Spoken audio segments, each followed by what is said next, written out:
Assalamualaikum warahmatullahi wabarakatuh. Jadi Pak, sini kami dari Muhammadiyah Sukabumi dengan DPR. Saya memenuhi paspor NPM 2574201106 dan saya. Saya berlalu kuasa dengan NPM 2574201022. Saya Saiful Anwar dengan NPM 25742032. Saya Ramya Ditiguna dengan NPM 2574201006. Nah,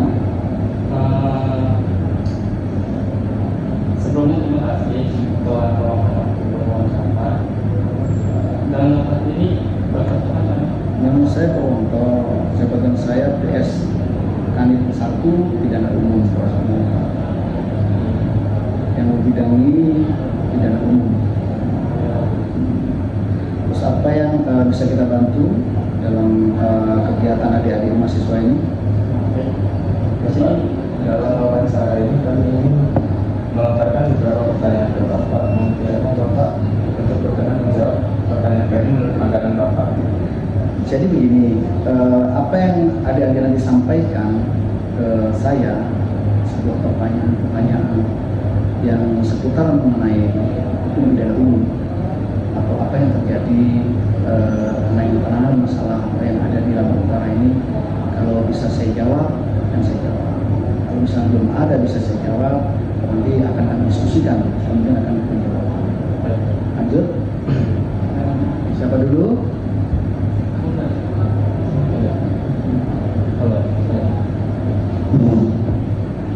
Nah, dengan apa?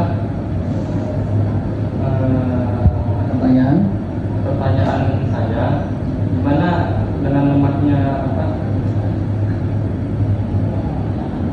Lemahnya ini apa namanya? Kriminalisasi.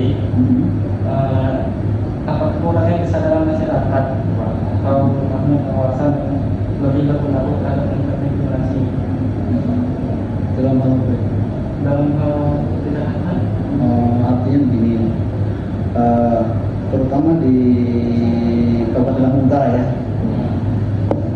meningkatnya jumlah kriminalitas yang ada di Lampung Utara. Faktor apa yang mendominasi?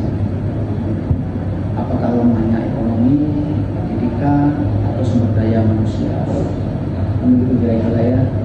Jadi di Lampung Utara ini karakteristiknya itu heterogen. Artinya masyarakatnya itu banyak suku. Kemudian faktor-faktor ekonomi, faktor-faktor kejahatan meningkatnya kriminalitas di Lampung Utara ini secara riset apa yang sudah kami terima laporan-laporan 2025 sampai dengan pertengahan hampir 2026 itu didominasi kriminalitas itu karena faktor-faktor ekonomi.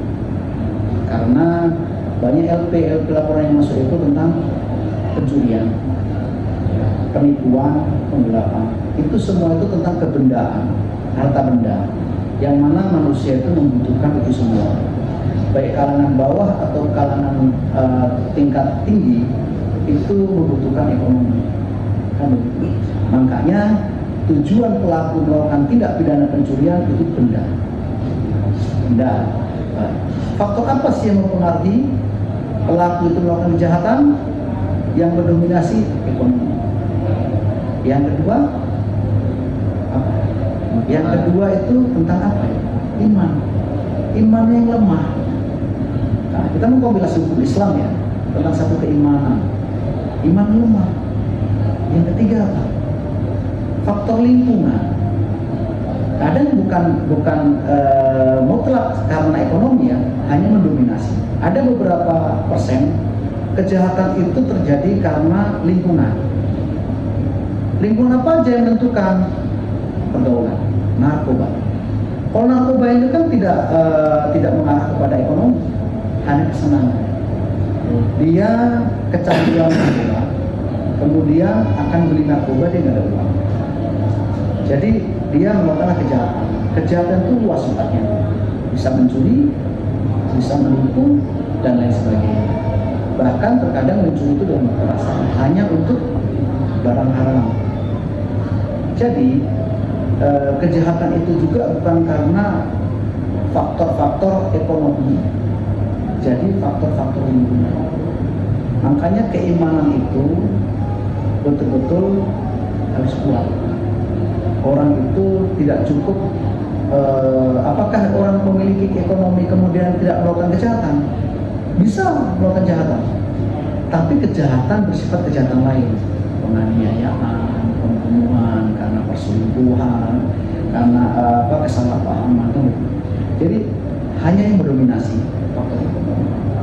Dan faktor ekonomi ini salah satu tanggung jawab siapa? Tanggung jawab siapa? Salah satu tanggung jawab pemerintah setempat. Kan gitu kan? Ya kan? Ada program pemerintah pusat, adanya bansos dan lain sebagainya. Itu bagian daripada pemerataan ekonomi. Tapi kita bahas dalam ini tentang sebuah peristiwa pidana atau perbuatan pidana yang dilakukan oleh pelaku. Itu lemahnya ekonomi, lemahnya pendidikan, lemahnya iman. Kenapa pendidikan penting? Pendidikan agama, pendidikan formal atau non formal atau informal. Formal itu seperti kita kalian itu bangku sekolah atau kuliah. Informal itu kursus-kursus. Non formal itu pendidikan yang ada di rumah. Pendidikan dari orang tuanya, karakter orang tua itu akan mencerminkan karakter anak. Oke, apalagi saya sampaikan? Kalau boleh tahu dari tanggal 1 Januari tahun ini sampai sekarang itu sudah ada berapa sih Pak tindak pidana yang sudah ditangani oleh Pak Polres Subang Utara? Begini, kebetulan saya tidak mempersiapkan data ya, karena sifatnya tadi itu kita itu langsung. Jadi kurang lebihnya sudah 246 laporan polisi dengan berbagai jenis. Laporan model A itu yang ditemukan oleh polisi, seperti kita menangkap sajam saat rahasia, menangkap senjata api, atau hal lain yang ditemukan oleh polisi. Yang kedua itu kejahatan pencurian. Yang ketiga kejahatan TPKS, tidak pidana seksual, cabul dan sebagainya. Yang keempat, nah ini sekarang mendominasi karena beriringnya teknologi ini ada videonya. Jadi teknologi juga canggih, kejahatan juga sudah mulai modern. Penipuan sifatnya segitiga. Jadi satu pelaku mengendalikan dua orang menggunakan teknologi. Jadi apalagi Perbedaan pelaku dengan tersangka pada prinsipnya itu sama. Pelaku dan tersangka hanya bahasa hukum membedakan. Bahasa hukum itu disebut tersangka, yang mana kedudukan tersangka orang karena perbuatannya dengan dua alat bukti yang sah patut diduga telah melakukan tindak pidana, itu tersangka. Namun pelaku menggunakan bahasa umum. Pelaku itu orang yang melakukan dugaan tindak pidana. Itu perbedaan. Tapi tersangka pakai menggunakan bahasa juridis. Apalagi? Iya, mulai. Karena kita urgen kayaknya ada sidik di kawan-kawannya. Bagaimana tanggapan Bapak terhadap agama masyarakat? Mbak, ini lagi ada video itu jangan berisik. Iya, ada HP di situ loh. Terus Saya mau nanya pendapat Bapak, bagaimana tanggapan Bapak terhadap anggapan masyarakat bahwa hukum terkadang tajam ke bawah tapi tembus ke atas? jadi gini, baguslah. Jadi di dunia modern, paradigma orang baru dengan teknologi digital, jadi banyak netizen yang beranggapan selalu berpikir hukum itu tajam ke bawah, tumbuh ke atas. Itu sebetulnya tidak ada. Hukum itu akan berjalan semestinya, di koridor-koridor yang memang ditentukan oleh perundang-undangan hukum yang tertulis. Yaitu apa hukum tertulis seperti itu. Ada sanksi di sana. Jadi kalimat tajam ke bawah, tumpul ke atas itu di dalam dunia hukum itu tidak mengenal itu. Hanya opini-opini masyarakat netizen yang kemudian itu kita tidak tahu ya, karena ada kepentingan orang sehingga ketidakpuasan tentang penanganan perkara yang sedang diproses di kepolisian, terkadang mereka membuat opini masing-masing tanpa kontrol, karena di dalam dunia digital atau sosial media itu kan tidak bisa tersaring semua. Dan ini kan sekarang ini tentang pada dunia keterbukaan. Dan polisi sekali lagi tidak pernah dikritik.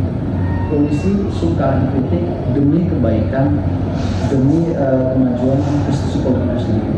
Terutama polisi itu yang bertugas sebagai Harkamtibmas.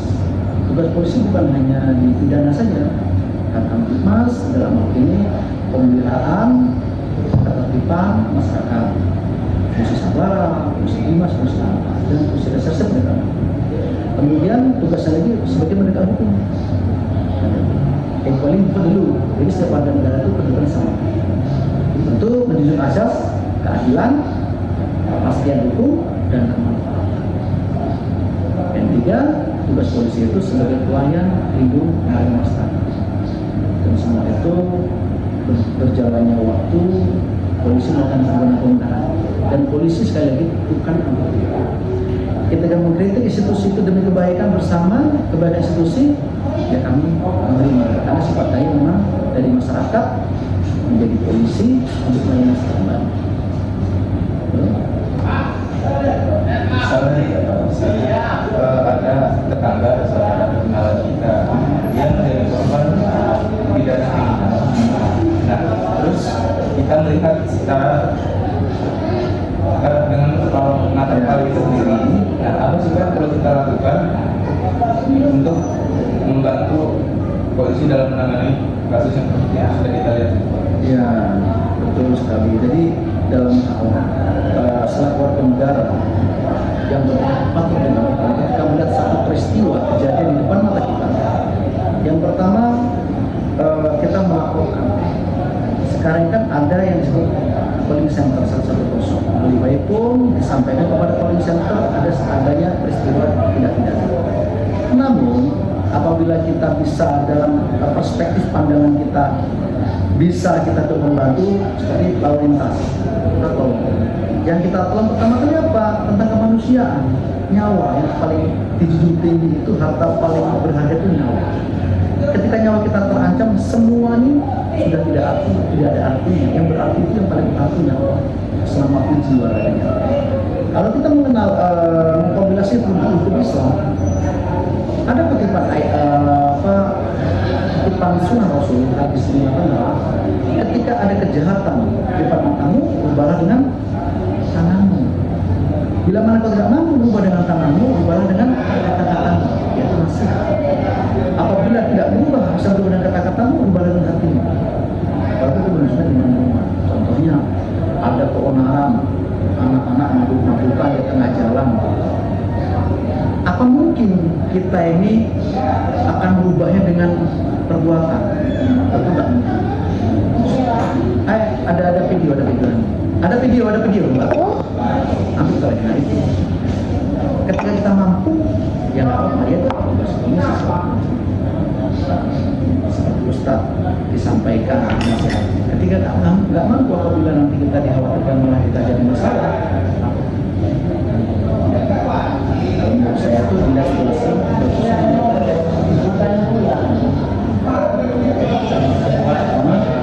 Dari kami, mohon kalau mengadu waktu di Bapak. Tidak apa-apa, karena saya juga pernah mengalami kuliah seperti sama.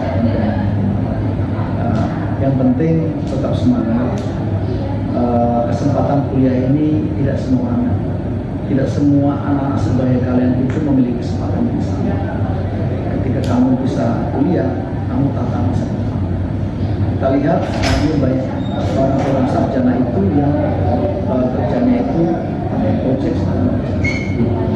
Oke, sementara itu yang bisa saya sampaikan, lain kali kita bisa ketemu lagi. Kita sama-sama lihat situasi seperti ini, ya. Oke. Terima kasih. Ya.